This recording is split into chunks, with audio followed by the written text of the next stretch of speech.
दोस्तों नमस्कार, बहुत स्वागत है आपका चौकस भारत में। मैं आपका दोस्त ब्रजेंद्र।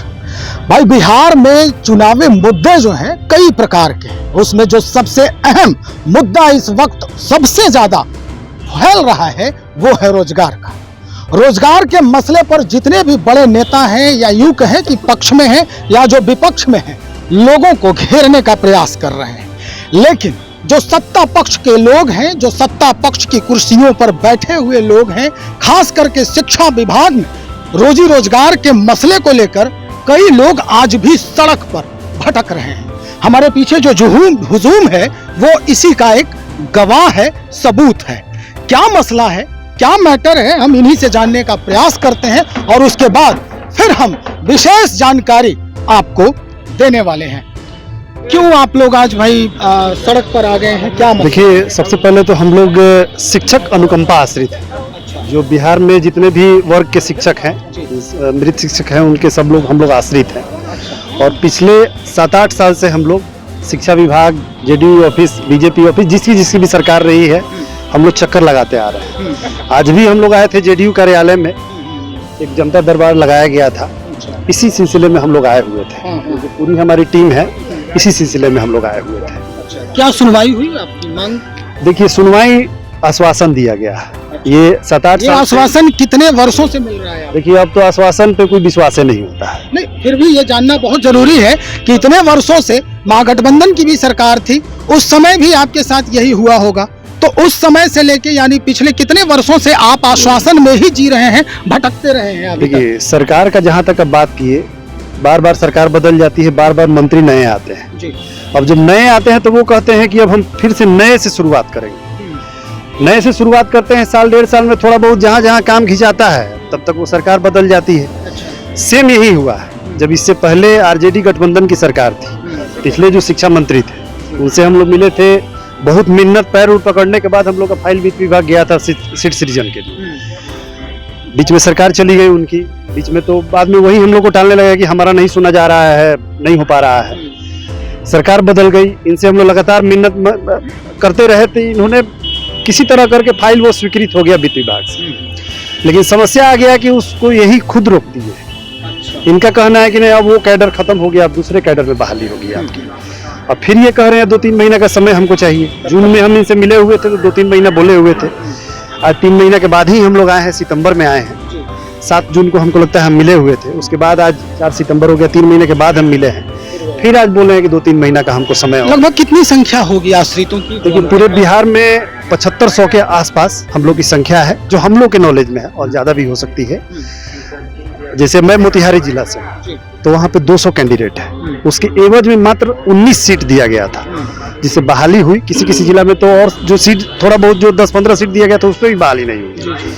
और लगभग हम लोग 200 के लगभग वहाँ भी अभी 7500 टोटल 7500 पूरे बिहार में। अच्छा, ये 7500 जो आश्रित हैं तो उनके भी आश्रित होंगे, उनकी भी संख्या होगी? जी, संख्या तो है ही, वोटर्स भी होंगे उसमें। संख्या। विधानसभा का चुनाव है 2025 में, असर पड़ेगा क्या? बिल्कुल असर पड़ेगा। किस तरह से? देखिए, अगर हम लोग की ये संख्या 7500 मत देखिए। शिक्षक जो है 4 लाख 5 लाख शिक्षक है। जीवन और मृत्यु ये किसी के हाथ में नहीं रहता है, ऊपर वाले के हाथ में। मृत्यु होते रहता है। तो 5 लाख में से अगर 1000-1500 मृत्यु भी हर साल अगर हो रहा है, चाहिए तो उनको भी, शिक्षक लोगों को भी तो चाहिए कि हाँ, हमारा भी भविष्य सिक्योर रहे। जब हर विभाग में अनुकंपा स्मूथली चल रहा है, तो एक शिक्षा विभाग में वो भी शिक्षक के साथ नाइंसाफी क्यों हो रहा है? बात बाकी अगर कोई डीओ, कोई अफसर, कोई अगर डेथ कर जाता है दुर्भाग्यपूर्ण तरीके से, उनके आश्रित को विभाग 1 महीना 1.5 महीना में एकदम फास्ट ट्रैक चला के नियुक्ति दे देती है। सिर्फ शिक्षक के केस में ये दिक्कत है। शिक्षक और शिक्षकेतर कर्मी जो विद्यालय में। उम्मीद है आपको कि सरकार करेगी आप लोगों के ऊपर नजरें इनायत? देखिए, उम्मीद तो एक दुनिया का एक चीज है, उम्मीद रहना ही चाहिए। उम्मीद तो चलिए मान लीजिए जो भी है हम लोग करते ही रहते हैं, लेकिन इनके बातों पे उम्मीद नहीं। इनकी बातों पर उम्मीद नहीं है। क्या लगता है आपको? ये भाई कह रहे हैं कि नेताओं के बातों पर कोई उम्मीद नहीं। बिल्कुल ऐसा ही एकदम सही लग रहा है कि इनकी बातों पे उम्मीद इसलिए नहीं है क्योंकि जब भी हम शिक्षा विभाग का दरवाजा खटखटाए हैं, तमाम आपके कैमरे की मदद से जो पीछे आश्रित अभी हैं जो आपके समक्ष दिखाई दे रहे हैं। विगत कई सालों से 10 वर्षों से ये यहाँ पे आकर के शिक्षा विभाग का दरवाज़ा खटखटा रहे हैं और जब भी कोई नए मंत्री आते हैं, नए अफसर आते हैं तो नई नई योजनाओं को, नए नए नियमों को लगा करके वो जो है कि इस चीज़ को बार बार रोक दिया जाता है। कभी सीट का झांसा दे करके, कभी नियुक्ति पत्र के जो है कि उसमें वेतनमान का झांसा दे करके, कभी सीट आपका सृजित नहीं हुआ इसका झांसा दे करके, तमाम ऐसे क्लॉज को लगा करके उसको रोक दिया जाता है। और इसमें जो है सबसे बड़ी बात कि जब भी आया जाता है तो आश्वासन के सिवा और कुछ नहीं मिलता है। जो हताश और निराश हम सभी आश्रित जो है कि विभाग का चक्कर काट काट कर जो थक गए हैं, अब तो लगता है कि यहाँ पे धरना और मरने के सिवा और कुछ नहीं बचता है। तमाम लोग, हम लोग जो शिक्षक के आश्रित हैं, कई सालों से 2019, 2018, 17, 16 के मामलों से हम लोग जो है कि अभी एक तो ये विभाग की प्रताड़ना कही जाए और दूसरी जो है कि ऊपर वाले की प्रताड़ना जो कही जाए, इसमें हम सब परेशान हैं, सब हैरान हैं कि आखिर विभाग हम लोगों के बारे में एक ठोस और उचित और सकारात्मक कदम क्यों नहीं उठा रहा। गठबंधन की सरकार हो, मेरा आखिरी सवाल आपसे है, गठबंधन की सरकार हो या एनडीए की सरकार हो, दोनों सरकारों में ये समस्या आपने रखा ही है। नीतीश कुमार जी के सामने, शिक्षा विभाग के सामने नीतीश कुमार वही है, मुख्यमंत्री पद पर वही है, उनके जहन में, उनके कानों तक ये बात पहुंची नहीं अभी तक।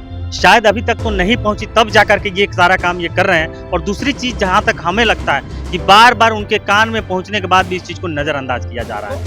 अब क्या करेंगे जब नीतीश कुमार के कानों तक आपकी आवाज नहीं पहुंच रही है, तो क्या करेंगे? अब क्या करेंगे? धरना और मरने की बात तो कुछ है नहीं, भूख हड़ताल करेंगे, मरेंगे उनके दरबार में आकर के, उनके ऑफिस में आकर के। देखिए, हमें किसी चीज़ का झांसा और लालच नहीं चाहिए, हमें ठोस कदम के साथ साथ हमें पॉजिटिविटी रिजल्ट चाहिए।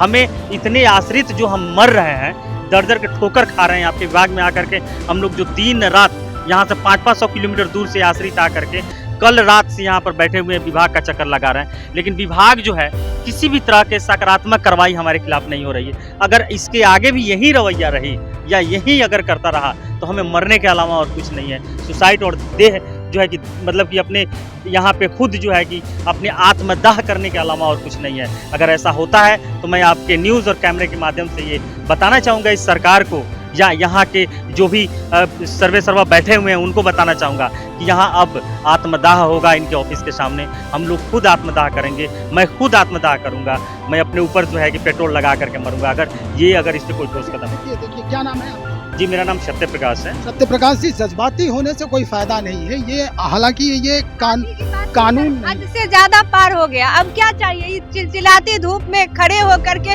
लोग 1000 किलोमीटर से दूर आते हैं यहाँ पे सरकार से ये मांगने के लिए कि हमको आप नौकरी दीजिए। ये क्या चीज का नौकरी है? इस तरह से होना नहीं चाहिए। हम लोग के भीख मांगने की नौबत आ गई है सर, कि भीख मांग के हम लोग खाते रहे, रोड पर आ गए हैं सर। 500 किलोमीटर से आज चिलचिलाती धूप में आकर 3 महीना का हमको समय दीजिए। किस बात का 3 महीना का समय है? हर बात के लिए यही आश्वासन मिलता है कि हमको 3 महीने का समय चाहिए। हम नहीं देंगे आपको 3 महीने का, आपको 1 महीने के अंदर जल्दी से जल्दी आपको करना होगा। क्या ये आपको क्या कहते हैं, शिक्षक को यही करते हैं? शिक्षक को तुरंत नौकरी देने की तैयार हो जाते हैं। शिक्षक को आपको नहीं होता है? कैसे उसका नहीं है अधिकार? हम लोग क्या बकरी चरवाहे के विद्यार्थी हैं क्या? हम लोग कैंडिडेट हैं। हम लोग इस तरह का आदि नहीं होना चाहिए। हम लोग भी गार्जियन टीचर थे ना, शिक्षक है। हम लोग इस तरह से नहीं चलेगा, हम लोग चलने ही नहीं देंगे। फिर 3 महीना का समय मांगे, हम लोग धरना प्रदर्शन चाहे जो हो जाए, किसी भी कंडीशन पे उतरेंगे हम लोग। अब बहुत हो गया सरकार की ये चलती, हम लोग नहीं, हम नीतीश को मरने के अलावा कोई आश्वासन ही नहीं है। हमेशा खाली यही आश्वासन हम लोग का। मरना जो है वो हम लोग का ये नहीं है सर, हम लोग तो भूख से मर रहे हैं ना। जनता मालिक है, जनता मालिक है, आप वोटर्स हैं, उस आधार पर भी आप उनको जवाब तो उनका तो ऐसा जवाब मिलेगा कि कुर्सी छोड़ के वो भागेंगे। आज जो शिक्षा मंत्री जी बोल रहे हैं कि 3 महीना का समय, हम जून में भी आए थे तो जून में भी यही आश्वासन मिलता है कि हमको 3 महीना का समय। किस चीज का 3 महीना दे सर? आपको आए हुए आपको 9 महीना होने चला है, तो क्या 9 महीना में आपको ये चीज नहीं दिख रहा है कि इतने लोग दौड़ रहे हैं हर विभाग से? हर विभाग का तुरंत काम हो रहा है, शिक्षा का ट्रांसफर होना था तुरंत चिट्ठी बन रहा है। हम लोग का क्या अनुकंपा आश्रित ऐसे ही रहेंगे? रोज आते ही चिलचिलाती धूप में आज देख रहे भूखे प्यासे हम लोग आ रहे हैं इतना दूर से। इस तरह से नहीं होने वाला है सर। आप चलिए, जानकारी के लिए बहुत शुक्रिया। निश्चित तौर पर जो रोष है इनके अंदर, जो जज्बा है, जो परेशानी से जूझ रही है पिछले कई वर्षों से, ये पूरे जो कैंडिडेट है या यूं कहें कि आश्रित हैं, ये अनुकंपा पर नौकरी लेने के लिए शिक्षा विभाग में जिस परेशानी से जूझ रहे हैं, इस परेशानी को समझना उस विभाग के मंत्री को जरूरी भी है। सरकार क्या चाहती है इनके लिए, ये तो अलग मुद्दा है। कैसे उनका विभाग जो है इस मुद्दे पर काम कर रहा है, कैसे इनका विभाग इस मसले को समझ रहा है, लेकिन ये जो परेशानी से जूझ रहे लोग हैं, ये निश्चित तौर पर आने वाले चुनाव में जवाब तो देंगे ही। कई बातें जो है जज्बात में ये कह गए हैं, हालांकि सरकार जरूर इन पर ध्यान देगी, ये पूरा भरोसा है हम सबको। बने रहिए हमारे साथ, हम और भी लोगों से बात करेंगे इस मसले पर, अधिकारियों से बात होगी, संबंधित मंत्रालय में बात होगी, उसके बाद हम निश्चित आपसे फिर मुखातिब होंगे। तब तक बने रहिए, बहुत शुक्रिया।